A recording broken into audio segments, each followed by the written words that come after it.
everyone, so a slightly different video from me today. I saw the hashtag, so what's on my sewing table. I will put the proper name of it somewhere on here. After watching a Sew Carol vlog that she put up. It's a new hashtag that Zelda Sews has come up with, and I really like what Carol did. It was, like she said, it was light-hearted, and it was a good look at what she had on her sewing table, literally. So I thought you might be interested, probably not, but maybe you'd be interested in seeing my little shoehorn of a sewing setup in my living room and how I work and play at my desk. So I'm going to flip the camera around and show you how I sew, and it is messy, so forewarned, very messy.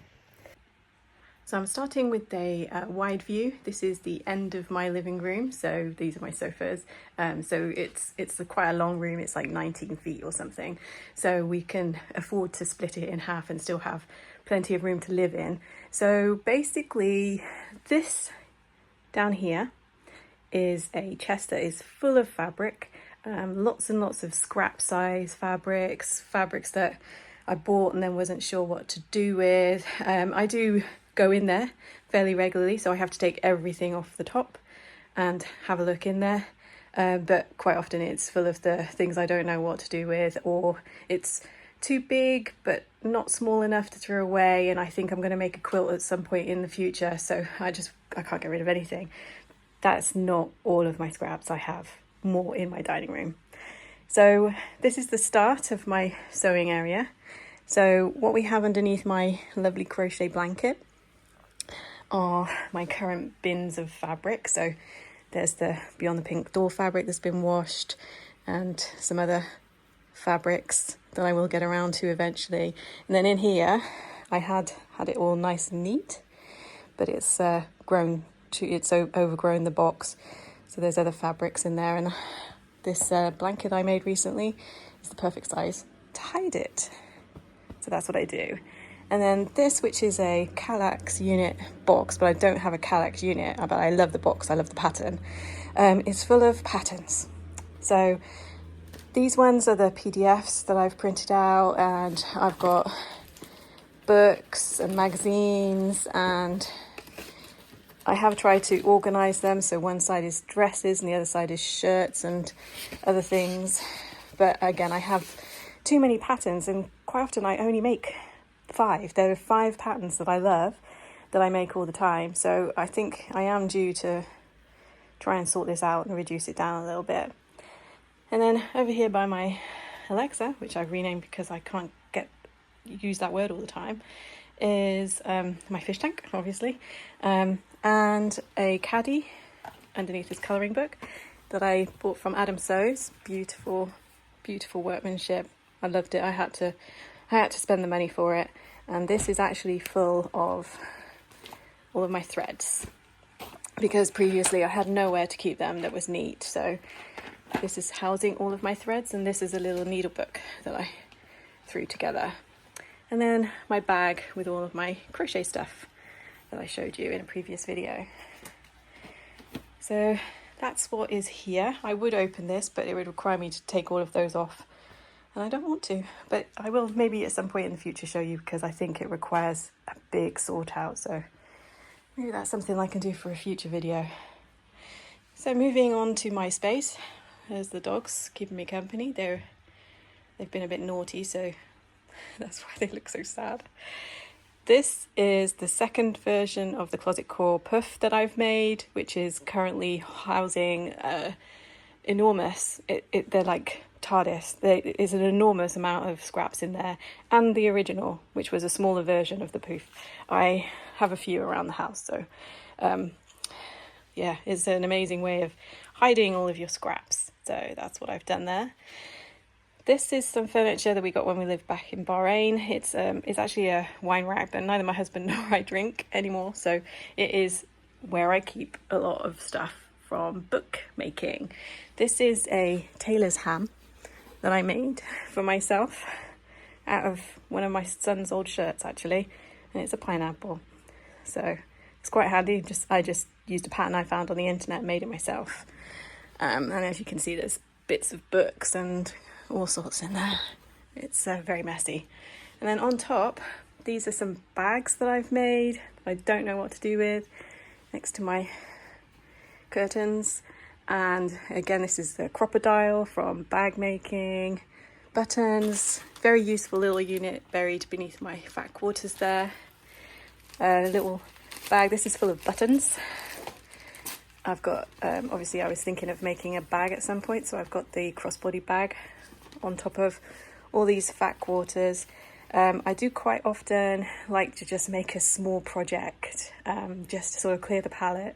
So I'll make like bookmarks or tissue holders, and actually recently I realised I'd given away the last of my tissue holders, so I'm in the process of making another.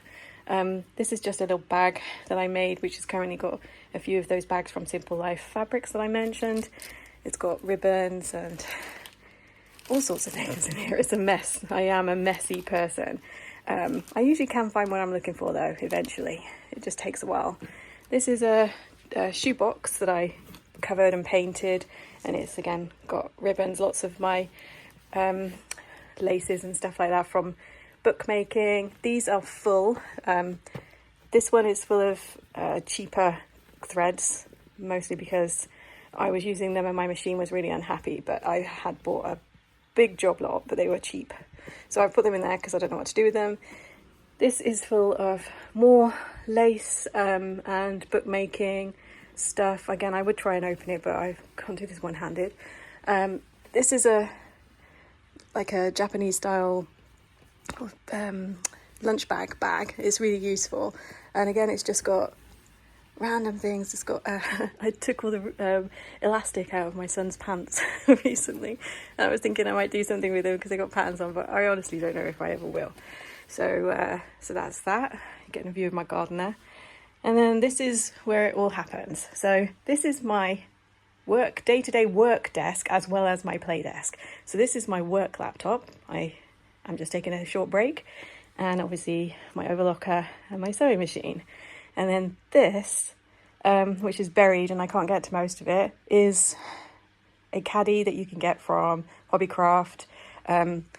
It's handy. I hang my work headphones on there. And down the side here, this is full of stamps and other things from bookmaking. And there's washi tape and elastics and rotary cutters and all sorts of things in this, all from bookmaking pretty much. I've never swapped it over. There's my first cutting mat, which I obviously did a lot of painting and stuff on. There's some watercolour paper because I paint as well. It doesn't go with this set, but it's really useful.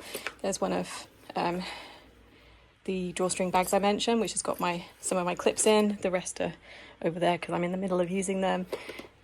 My seam ripper, close at hand. Brush for my machines. Fabric pens, all close by. My rotary cutter, some of the stuff that I got at the Stitch Festival, only because I'm planning on using it quite soon. There's, like I said, very, very messy. My large array of scissors, and in a little thing that I made out of a pair of my husband's jeans. And this is a little case that he made me back when he was into doing leatherworking stuff. Editing Shelley here had to take a quick break because one of my dogs decided to sneeze everywhere and they wanted to go out, so a little bit of repeating possibly. So these pots that I made in an attempt to tidy up, and again there's the new bag from Simple Life Fabrics with some stuff in it, and it's just got some random things. So there's some webbing for bag making even. There's a zip that I reclaimed from my first crochet kit. I didn't like the bag, so I took it apart, took all the useful bits out of it. This again is just for the random stuff, taping together the PDF patterns. This is for making nice round corners. Glue, book, you know, a bone folder, they're called, rulers. Apologies if this is really difficult to follow, obviously with my big arm sticking in the way as well. These are things for bookmaking. Again, in here I've got some again, bookmaking stuff. It's got wax thread and things like that for sewing books. This is the rotary cutter I use for fabric. Can't remember if I said that already. And this is my work setup. So where I would have my coffee cup, my work laptop that I'll need to go back to. I'll often sit and have a video or something, or read a book while I'm working. And then when I finish work, this is my work notebook with a cover that I made. It's got a pocket so I can put my pen in it, which is handy. It's my phone holder with some paint on it, because obviously things get messy. These are the sleeves for the shirt that's in the naughty corner right now. Eventually that will get made, and the buttons and everything just waiting to be made. So a little cover for a little cardboard box that I just use for my rubbish before I go and put it in the bin. Down here is just waiting for me to have some time. It was a biscuit tin, but I really like this. I thought it was a perfect size, so I've just got some clips and my magnetic needle pin thing in it at the moment, so that's really useful. And then this is what will become a tissue holder for myself, because as I said, I have given them all away. So new tissue holder in the making. So that's what that is. And then there's my overlocker, and I'm playing thread chicken with it. This is just rubbish, basically. Well, it's not rubbish, it's just a pile of stuff that I haven't put away yet. So this is from the Beyond the Pink Door, and then these are pattern pieces that I've made from doing book covers, and it was the Christmas or the November, gift to November. I was making a lot of book sleeves and things like that, so that's what those are, sort of pattern pieces. And that is the pattern piece actually for those little pods. So again, it was all free patterns that I found on the internet, and there are my snips. I should probably put them there. And then I have a cheapo dress form, I'm just putting the neck in, that I got from Amazon. So that's it. That's my sewing setup.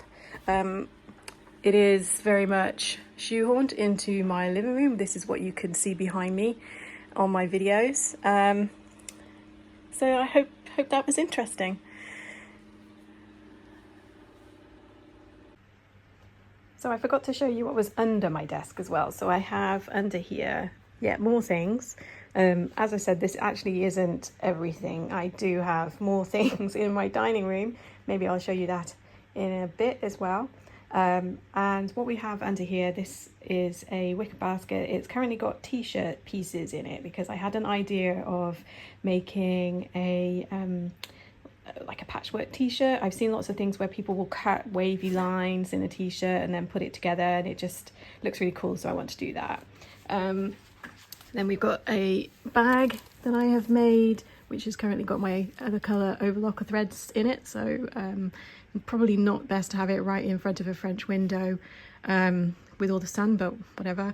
Those are my that is tracing paper, my covers for my machines, and then, like I said, there's all the t-shirt bits under there.